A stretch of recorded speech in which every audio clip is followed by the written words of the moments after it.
የዴቭዬ ጸሎት ሳይውል ሲያድር ከቻለ የባርኮቴ ሚስት መጣች እና አደይ ምኑ ትሆን?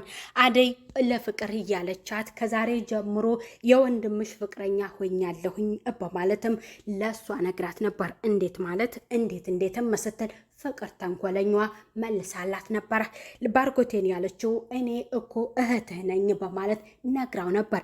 እቤት እንደመጣች ግን የባርኮቴ ፍቅረኛ ነኝ ብላ ስትናገር ከኋላ የሚወዳት የሚያፈቅራት የሚንከባከባት ለሷ ብሎ ስንት እየተባለው ከወጡ ሽታ እስከ ሽንኩርት ማቁላላት እክላሷ እየገባ እስከ ጠረኗ መሽተት ድረስ የተፈተነው ልጅ ለእሱ ሰምቷታል። ይህ ነገር እውነት ነው ወይ እባክሽን እያለ ለሷ ጠይቋትም ነበረ። እንግዲህ ቤዛ መታለች። ቤዝዬ ለማንኞቹ ነው የደረሰችው? ለባርኮቴ ነው ወይንስ ለዴቭዬ መጎዳት ነው የደረሰችለት? ባርኮቴ ፍቅረኛ አለ ሆይ? እስከ ዛሬ ጓደኛስ ይዘሃል ወይም በማለት የተፈጠረውን ነገር ከነገረችው በኋላ ስለሱ ማወቅ ፈልጋ ትጠይቀዋለች። አልያዝኩም ብሎ እሱም ሽምጥጥ። ምክንያቱም እሱ የእሷ ምላሽ አልነገረችውም። እሷ ግን ቤት ሄዳ የባርኮቴ ፍቅረኛ ነኝ ነው እያለችው። ባርኮቴም የሚወዳት የሚያፈቅራት የድሮ ፍቅረኛውን ቤዛን ነው። ስለመጣችም ደስ ብሎታል። ላስብበት ብሏታል። እስከ ዛሬም ጠብቄሃለሁ አይደለም አሁን በማለት 2 ቀን ብቻ ካንተ ጋር እንዳሳልፍ ከዛ እመለሳለሁም ብላ ለባርኮቴ ነግረዋለች። ሰላም ጤና ይስጥልኝ ውድ የተከበራችሁ የዚህ ዩቲዩብ ቻናል ተከታይ የሆናችሁ ቤተሰብ በሙሉ በያላችሁበት ሰላማችሁ ብዝት ተተረፍርፍ ይባል። ሰራተኛዋ አደይ ክፍል 38 በዛሬው ክፍል ላይ ባርኮቴ የፍቅር ጥያቄ ለአደይ አቅርቦላታል። እሷ ግን ምላሽም አልመለሰችለትም። ምክንያቱም እንደ ወንድሜ ነው የማይህም ስትለው ነግረዋለች። በዚህ አጋጣሚ ወደ ቤት ስትሄድ ለፍቅር የነገረቻት እሷ ስትቆጣት እኔ ከዛሬ ጀምሮ የባርኮት ፍቅረኛም ነኝ ስትል ለእሷ ነግራታለች። እሷ ደግሞ ምን ማለትም ነው እንዴት በማለትም ለእሷ መልሳላት ነበር። ኤላ ሊዲያ ቀበጧን በጥፊ አጮላት። የሚወዳትን የሚያከብራትን ፍቅረኛውን ሊሊን ተናግራበት እንዲሁም ደግሞ ዋጋሽን እሰጥሻለሁም በማለት ወደ ኪችን ገብታ ውሃ በጨው አድርጋ ስትሰጣት ቆሻሻ ነው ብርጭቆም በማለት ያንን ውሃ ወደ ሚስቱ ስትረጭ ከቤቴ ውጪ ላይ ከድፍረትሽ ያለ ማፈረሽ በማለት ኤላ ከቤት እንድትወጣ ያደርጋታል። የደፋችባትን ውሃ እሱ ይጠራርግላታል። በጣም እቀበጥ ልጅ ናት። ፍቅር ተንኮለኛዋ ለዛች ለወ እንደዚህ የምትሆኘው አንቺስ ዋጋዋን አልሰጠሻትም፣ ለምንስ አልሰጠሻትም ስትል ለእሷ መልሳላታለች። ክላሷ ገብታ አሁን እንደ ልጅ አትነፋረቂ፣ ነይ እስኪ ወደ ሳሎን ማን እንደመጣ ተመልከች በማለት ወደ ሳሎን ስትሄድ ክላሷ ሰራተኛዋ ወይም አደይ ክላስ ነበረችና እዛ ክላስ ገብታ ስታመናጭቃት ወደ ሳሎን ይዛ ትወጣለች። እኔም ብሎ የመጣን ሰው ሁለተኛ በዚህ መልክ እንዳትናገሪም ስትል አደይ አስጠንቅቃታለች። ዴቭም ኪችን ገብቶ እኔስ ለምንድን ነው በማለት በዴቭ ላይ ለምን በእኔ ላይ ይህንን ነገር ለምን ፈጸምሽብኝ በማለት እየጠየቃት ነበር። በቃ እኔ የባርኮትም ፍቅረኛም ነኝ ስትል ለሱ ነግረዋለን።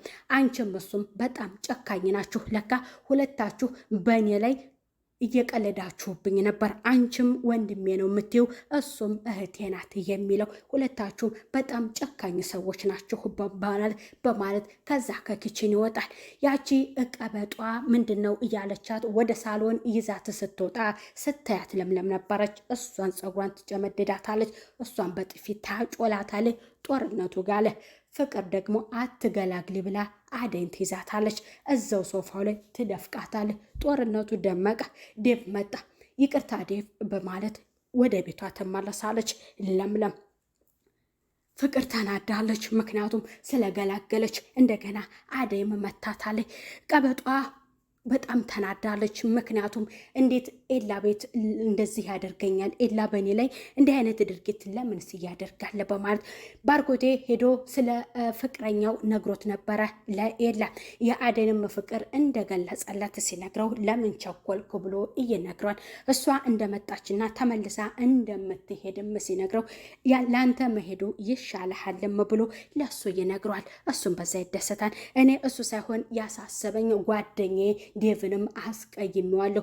እሷንም ስለምወዳት ስለማፈቅራት ነው ፍቅሬን ጥያቄ ያቀረብኩላት በማለት ለኤላ ይነግሯል። ኤላ በሀሳቡ ይረዳል፣ ግን ከቤዛ ጋር መቀጠል እንዳለበት ይነግረዋል። ባርኮቴም በዛ ይወስንና ወደ ቤት ይመጣል። ባርኮቴ እኮ የፍቅር ጥያቄ አቀረበልኝ ብላ ለሷ እነግራት ነበረና ደረጁ ላይ ቆመው እያወሩ ባርኮቴ እዚ ነው እንዴ ያለሹ ብሎ ለምለምን ብቻ ሰላም ብሏት ያችን የፍቅር ጥያቄ ያቀረበላትን ልጅ ሰላም ሳይላት ጥሏት ይሄዳል። እሷም ደግሞ ምን ሆኖ ነው? ምን ተፈጥሮ ነው? ፍቅርና ሊዲያ ሌላ ነገር እሰሉት፣ ተከታዩና ሂጂ አናግረው ስትል ለምለምም የእህትነት ምክሯን ነግራታለች። አደይም ደግሞ በሀሳብ ገብታለች። ወደዛ ስትመለስ ባርኮቴም ወደ ሳሎን ይገባል። ዴቭ እየተንቆራጠጠ ነበረ። ባርኮቴ ሲመጣ ምንም ነገር እንድትዋሸኝ አልፈልግም፣ እውነቱን እንድትነግረኝ እፈልጋለሁ ብሎ አደይን ትወዳታለህ፣ ታፈቅራታለሁ ወይ በማለት ሲጠይቀው አዎ እወዳታለሁኝ፣ አፈቅራታለሁ፣ እንደውም ከአንተ ፊት ነው የምወዳትም የማፈቅራትም ብሎ ለሱ ሲነግረው እንደውም እድሉን ካገኘሁት ብዬ ነው የጠየኳት በማለት ይነግረዋል። አደይ ሎተሪ መሰለችሁ ሆይ ብሎም እሱ ይመልሰውና አንተ ጨካኝ ነህ፣ በእኔ ላይ እንደዚህ የቀለድክብኝ እስከ ዛሬ ብሎ እዛው እንግዲህ አንገቱን ያንቀዋል። አደይ እዚህ ጋር ትርበተበታለች፣ ትጨነቃለች። ማን ነግሯችሁ ነው ብሎ ባርኮቴ ተናገረ። እሱ የፍቅር ጥያቄውን አቀረበ እንጂ ከሷ ምላሽ አላገኘም ነበር። እሷ ግን መታ ፍቅርን ለማናደድ ብዬ ነው የተጠቀምኩት ብላ ለዴቭ ነግረዋለች። ዴቭዬ በጣም አዝኗል። ምክንያቱም እዛ ቤት አልቆየም ብሎ ሻንጣውን እያዘጋጀ ነው ለመሄድ ወደ አክስቱ ቤት። እህቱንም ነይ እንሄድ ሲላት እኔ አልሄድም በማለት እሷም ትመለስለታለች። ባርኮቴ አለበት ቤት እኔ መቆየት አልፈልግም ብሎ ሻንጣውን አዘጋጅቷል። ባርኮትም እንደገና መሄድ እንዳለበት እሱም ወደ ፍቅረኛው ወደ ቤዛ ሊሄድ ነው። ሻንጣውን እያዘጋጀ ነው። ወንድሜ አዘንኩብህ፣ እንዴት ነው ሰራተኛ የምታፈቅረው ብለ አሁንም ትነግረዋለች። እማዬ ብትሰማ ምን ትል ይመስልሃል ስትል ለባርኮት ነግረዋለች። አይደለም ለመስማት ምንም ነገር እንዳትሰማ በማለት ለሷ ያስጠነቅቃታል። እሺ አደይን ይዛሃት ነው ወይ የምትሄደው ስትል ተነግረዋለች። አይደለም ብሎ ለሷ ይመለስላታል። ሁለቱም ሊሄዱ ሻንጣቸውን አዘጋጅተዋል። ባርኮቴ ወደ ፍቅረኛው ነው የሚሄደው ወደ ቤዛ። ዴቭ ደግሞ ወደ አክስቱ ቤት ነው መሄድ የሚፈልገው። እዛ ቤት መቆየት አይፈልጉም። ለለምለም ደግሞ ልደቷ ነበረና ኤላ ፕሮግራም እሷ ሳታ ከዛ ቤት ስትመለስ አዘጋጅቶላት እሷን ለማስደሰት አድርጎ ነበር። ደስ የሚል ዝግጅት አዘጋጅቶላት እሷ ስትገባ ሃፒ ባርስዳይ ብሎ ተቀብሏት ነበር። እሷም ደስ ብሏታል። ቀሚስ ገዝቶ እንዳታይኝ በማለት እሷ አይኗን እንድትጨፍን አድርጎ ያንን ስጦታ አንጥቶ ያበረክትላታል። ልብሱ ቀሚስ ነበር። መቼም ቀሚስ በቀሚስ ነው። እስካሁን ዴቭዬ ነው ቀሚስ እያልሰጠው፣ ባርኮቴም ቀሚስ ሰጥቷል፣ ኤላም ቀሚስ ሰጥቷል ማለት ነው። ዋናው ግን መዝለቁ ነው። እሷም ደስ ይላትና ያንን ልብስ ትለብስና ለእሱ ስታሳይ ሁያ እንዳማረባት ይነግራታል። ሁለቱም ተቃቅፈው እንግዲህ እሷም እያመሰገነችው ነበረ። አደይ ቀጣዩዋ ክፍል ምን ይገጥማት ይሆን? ከባርኮቴም ጋር በጭራሽ የማይታሰብ ነው። ዴቭዬስ ይቅርታ ያደርግላት ይሆን? ምክንያቱም የእሱ ሚስት ስትመጣ ቤዛ ስለመጣች።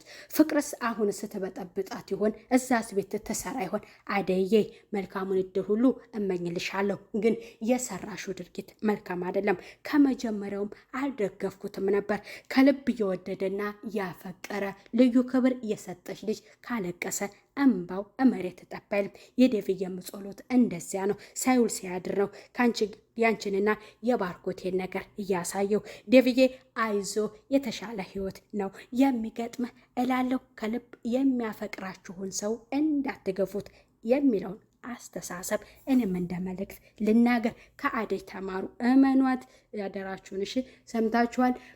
በዛሬ ቪዲዮ ላይ ይህንን ይመስላል። ከወደዳችሁት ላይክና ሼር እያደረጋችሁ ቤተሰብ ያላችሁበት ሰላማችሁ ብዝት ትረፍርፍ ይበልልኝ። ባይ ባይ ቤተሰብ።